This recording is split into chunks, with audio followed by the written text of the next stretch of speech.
The apocalyptic scene in central Kiev tonight. A firewall of blazing tents and smoking tyres as protesters defiantly lob firecrackers and other missiles. Confronting them, a barrage of riot police using water cannon trucks to push their way forward. This protester, Lyudmila, says she's not afraid. "I've been standing here 3 months already," she says. "I'm here for Ukraine and for my family."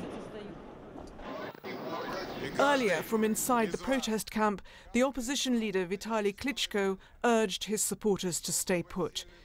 "Each of you here should stay strong in spirit," he said, "because we're not going anywhere." A new and deadly phase in the fight for Ukraine's future, which had earlier turned the centre of the city into a virtual war zone. Protesters lobbying rocks and Molotov cocktails. The police retaliating with rubber bullets, stun grenades and reportedly live ammunition.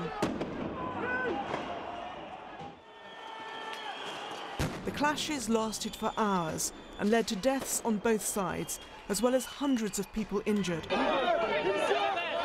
Here, a wounded demonstrator being helped by colleagues. Here, a policeman being hurried to safety. The worst day of violence since protests erupted 12 weeks ago, after President Yanukovych rejected a far-reaching trade deal with the EU in favour of closer ties with Russia. At the heart of the protests in Ukraine are two opposing visions of the country's future. Some people, especially older Russian speakers in the industrial East, want to stay close to Russia, their historic ally. But others, younger and Western Ukrainians, want to break free of Russia's influence and turn westwards towards Europe. Divided loyalties, which some fear could end up splitting the country down the middle. Yesterday, it looked as though tensions were subsiding. There were signs of a clean-up as protesters agreed to vacate some government buildings in return for an amnesty against prosecution. It's still not clear who or what ignited the trouble today, possibly radical protesters, but some fear government provocateurs providing the pretext for a crackdown. The American and European governments say they're deeply worried. We are appalled by the violence that was already taking place in downtown Kiev and reports of armed riot police massing on the edge of Maidan.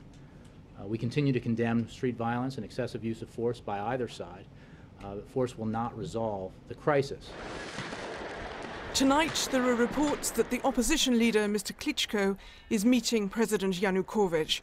But it's still unclear if negotiations can calm this night of crisis. Bridget Kendall, BBC News.